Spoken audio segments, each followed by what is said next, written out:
Okay, just keep rolling. Keep going, dude. So hi, how's it going, everyone? I'm here with the Waffle Press. It's Gina Versa, interviewing animation director Timothy Hopkins. Hi, how's it going?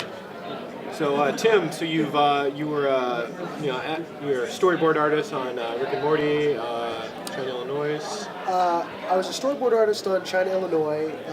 I did backgrounds on Rick and Morty on the pilot. Right.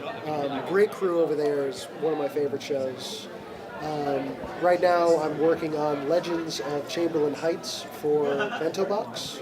I'm doing storyboards for them, so look for that on. I think we're going to be on Comedy Central next year, so look forward to it. Looks really good. So yeah. So you guys are here with Malevolent. That's right. Yeah. What can you tell us about Malevolent? Malevolent is a really ambitious project. I mean, it started off as a motion comic, and it's a horror movie, but it's like a horror meets Twilight Zone sort of thing. You know, it's kind of hard to define. It's if I had to, I would say it's like Twilight Zone meets Saw, kind of. It's got that vibe to it. And at first it was going to be a motion comic, but then we decided to put a little bit more animation into it, so it's really more of an animated movie. Lots of gore for friends of gore out there, any fans. So you can look for it there. And we just got William Shatner, which is huge. Right. So this happened recently. So how did you guys feel when the Shat hit the fans? Well, you know, it's been a personal dream of mine to work with Captain Kirk. So, I mean, that I grew up watching him, you know, and the fact that I get to work with him is fantastic. He's the narrator, correct? He's the narrator, but it's built into it. You'll see. It's a really strange sort of concept. So if I can throw you the setup here. Mm-hmm. You start off in this hospital room with this woman who's been through this terrible night of terror.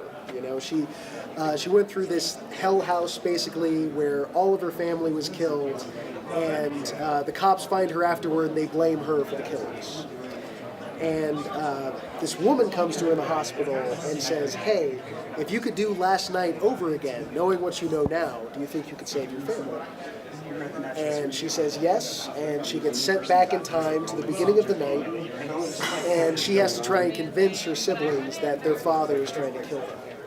And but the woman who comes to you is this sort of extra-dimensional entity, and she, when things are going too well, she's like, "Nope, I'm going to fuck it up a little bit," you know, and sort of, you know, changes things around. So the movie stays interesting. It keeps you on your toes. Right. A lot of twists and turns. A lot of twists and turns. Very cool. So can you talk a little bit, just changing gears here, the movie, it's a hand-drawn animation. That's right. You know, it seems like there's kind of a bit of a lack of that in kind of like movies and, you know, some television stuff, because it's all, well, CGI and stuff. Can you tell me, like, you know, why is that, like, important to you, or, like, you know, why is that? I'm a 2D guy. I mean, I love CG. I love Pixar and DreamWorks and, you know, all the stuff. Even Disney. Disney has got some really... Wreck-It Ralph is fantastic. I think we can all agree. There was this time, I mean, when we were growing up, right, where CG didn't look as good as 2D. But we're like, it's new and it's kind of cool, and like, yeah, Bug's Life kind of looks like crap, but who cares, you know? But at some point around Tangled, it was like, oh my god, this looks better than 2D now. So that's where we are now. But 2D is where my heart is. I've always loved comic books, illustration, and just the expressions you can get, you know, and you feel the heart of the artist. There's so much math in the CG-ness. And as an artist, it's not very fun playing in Maya. You know, it's just like, you plot a point here, you plot a point here, and it just, you know, instead you're actually drawing and breathing the life into it. Now, I don't want to sell this as a straight 2D animated project, because it started as a motion comic. So it's illustrative quality first, which is interesting. We've got a comic book artist doing all the line art. All our line artists are comic book artists. And color-wise, we're going for a really painterly style, which is actually very hard to pull off with animation. Right. When it comes to in animation, you want as little variation as possible because that kind of like screams out at you.